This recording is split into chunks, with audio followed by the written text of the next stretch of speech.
Bonjour à tous et bienvenue sur Monaco Info. Voici sans plus tarder les titres qui seront développés dans cette édition. Nous ouvrirons une page sport avec la Coupe Davis et la rencontre Monaco-Biélorussie qui se jouera vendredi, samedi et dimanche au Monte Carlo Country Club.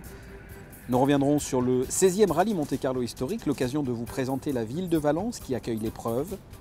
Un point sur le prochain salon Imagina Dental consacré aux innovations de la médecine dentaire. Et enfin, nous irons au Théâtre des Muses où des élèves de la Principauté ont joué une scénette en français et en monégasque. Direction le Monte Carlo Country Club où s'est déroulée ce mercredi une conférence de presse en vue de la prochaine Coupe Davis Monaco-Biélorussie. Les deux premiers simples se joueront ce vendredi. Frédéric Elion.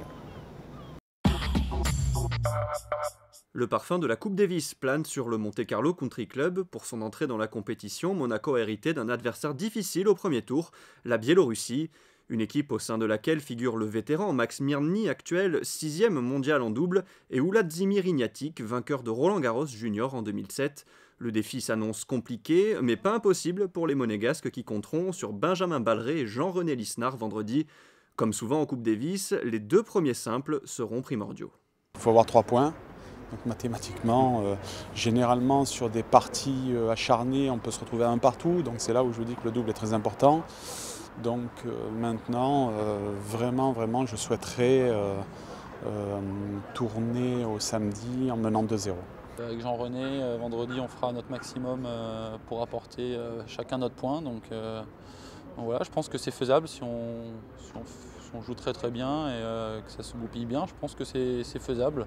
Après, si on tourne à un partout, c'est pas un drame, on fera avec et on essaiera de gagner, faire la différence samedi et dimanche. L'équipe de Monaco aura l'avantage de jouer à domicile et sur terre battue, une surface sur laquelle les Biélorusses sont moins à l'aise par rapport au dur ou en indoor. Le tirage au sort aura lieu jeudi et les simples vendredi à partir de 11 h. Et si vous voulez encourager l'équipe monégasque, l'entrée est libre et gratuite. Le 16e rallye Monte Carlo historique se poursuit. Les concurrents sont désormais réunis à Valence, ville-étape de la course. Vanessa Dessy et Lionel Bernardi vous font découvrir la ville qui accueille chaque année les deux rallyes de Monte Carlo. Valence, dans la Drôme, ville devenue emblème du sport auto depuis plusieurs années. Les rallyes Monte Carlo modernes et historiques sont accueillis dans cette très dynamique ville. Plusieurs jours de fête qui apportent énormément à la municipalité, surtout d'un point de vue économique. Historiquement, le rallye Monte Carlo passait par Grenoble, partait de Grenoble jusqu'en 1968 qui est la date des Jeux Olympiques à Grenoble, et qui a entraîné cette décision que le rallye en 68 ne se déroulerait pas à Grenoble, et c'est ainsi que Valence a pu recevoir pour la première fois ce rallye Monte Carlo. C'est un événement très important, d'abord parce que c'est un événement sportif à caractère également populaire et qui mobilise beaucoup de passion, beaucoup d'intérêt. C'est un événement qui se déroule en période hivernale, où normalement c'est une période un petit peu creuse, et qui anime donc notre territoire. Concrètement, d'abord il y a des retombées directes économiques. Si on veut parler du WRC, c'est quand même 3 millions d'euros qui sont dépensés sur le territoire. Et l'historique, puisque c'est tout de même 300 voitures, ça représente sur 3 jours à peu près 2000 nuitées, donc un chiffre d'affaires de 2500 €, rien qu'avec les équipages, les techniciens, sans compter tout le public qui passe par le territoire, qui vient boire un verre dans des cafés ou manger au restaurant. Donc on évalue le chiffre d'affaires global à 500 000 €, rien que pour l'historique. Hôtels et restaurants affichent complet d'année en année. Durant la période des deux rallyes Monte Carlo, les commerçants valentinois ne chôment pas. La ville vit vraiment au rythme de la course et les commerçants en redemandent. C'est important quand même parce que on est bien placé pile devant l'arrivée du rallye pour ces 2 jours. Et beaucoup de passages de personnes étrangères également qui découvrent le magasin ou redécouvrent la boutique sur Valence.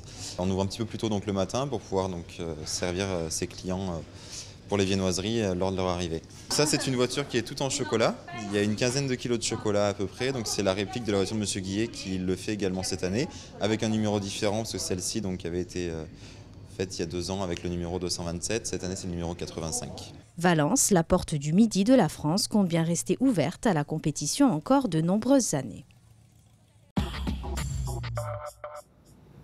Sport toujours, vous découvrez sur ces images la cérémonie d'ouverture des 10e Jeux d'hiver Special Olympics. Special Olympics œuvre pour le développement par le sport de personnes ayant une déficience intellectuelle. La cérémonie s'est déroulée en Corée ce mardi. Une délégation monégasque a fait le voyage. Une équipe de Monaco Info est également sur place. Nous y reviendrons dans une prochaine édition. Du 21 au 23 février, le Grimaldi Forum accueillera le salon Imagina Dental. Cet événement va présenter aux professionnels du milieu les toutes dernières innovations de la médecine dentaire. Reportage. Grâce au salon Imagina Dental, chirurgiens dentistes, orthodontistes et prothésistes vont se retrouver au Grimaldi Forum pour découvrir les nouvelles technologies liées à leur métier. Par la même occasion, ils seront formés à leur utilisation. Imagina Dental a pour but de les préparer à l'arrivée des nouvelles technologies 3D. L'arrivée des technologies 3D dans ce secteur d'activité est important, car comme je le disais auparavant, elle va permettre d'améliorer beaucoup de choses envers le patient, mais également le quotidien du dentiste. Donc nous avons mis en place l'événement qui va se caractériser sur 2 points, donc un hall d'exposition qui va regrouper, je pourrais dire, tous les leaders de l'industrie qui vont venir présenter leurs nouvelles solutions. Il y a également un cycle de conférences. Donc ce cycle de conférences est de très haut niveau et très international. Chaque jour a un thème avec un invité d'honneur. Le salon Imagina Dental espère devenir une référence dans le milieu médical dentaire. Son implantation à Monaco lui permet déjà d'avoir une renommée internationale. Sans transition, le Soroptimiste Club de Monaco s'est associé à l'association Les Enfants des 1000 Collines pour une soirée sous le signe de la charité. L'association lutte contre les conditions de vie difficiles des habitants du village de Yamaye au Mali. Un reportage. Les événements qui font l'actualité au Mali ont réuni le Soroptimiste Club de Monaco et l'association Les Enfants des 1000 Collines. C'est ensemble au restaurant La Chaumière qu'ils ont organisé un peu plus tôt que prévu une soirée caritative en faveur du Mali. Tous les dons collectés seront reversés au village de Jamaye. Pour le moment, vu les événements, ça va être de l'aide alimentaire pour tout le village. Jusqu'à ce qu'on espère la vie reprenne son cours normal et qu'on puisse à nouveau alimenter la cantine et tout ce qu'on a déjà fait, le puits et ainsi de suite. Pour le Soroptimiste Club de Monaco, venir en aide à l'association Les Enfants des 1000 Collines est une évidence. Pour nous, c'est important de regarder au-delà de notre confort quotidien.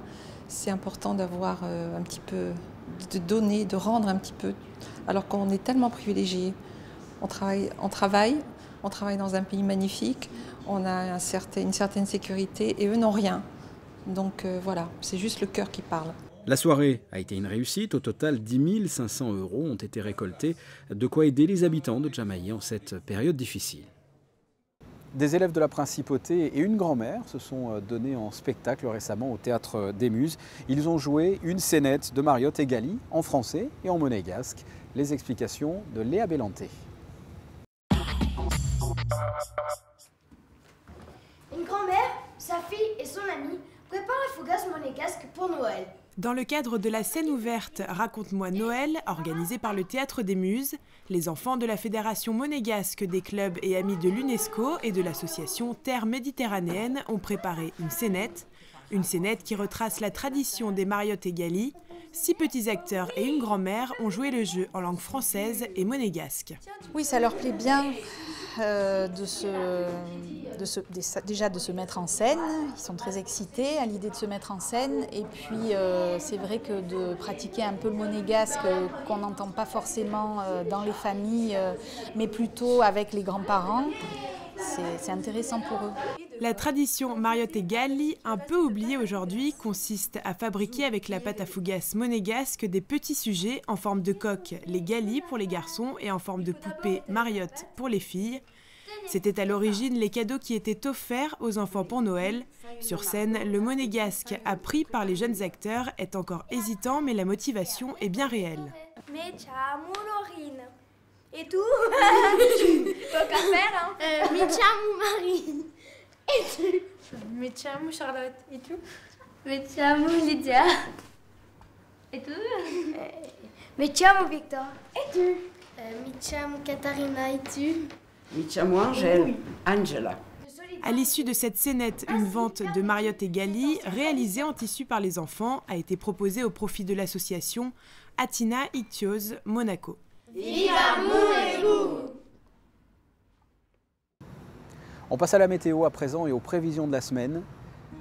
À commencer par jeudi et le maintien d'un temps sec et beau, il fera de 9 à 15 degrés. Vendredi, même chose, un soleil agréable, les nuages risquent d'être un peu plus nombreux dans la soirée, les températures de 10 à 16 degrés. Samedi, une dégradation dans la matinée avec peut-être de la pluie et des éclaircies au cours de la journée, il fera de 9 à 10 degrés. Et enfin dimanche, des nuages mais sans pluie et quelques éclaircies, les températures de 7 à 11 degrés. Ce journal est terminé, je vous remercie de l'avoir suivi, à très bientôt, au revoir.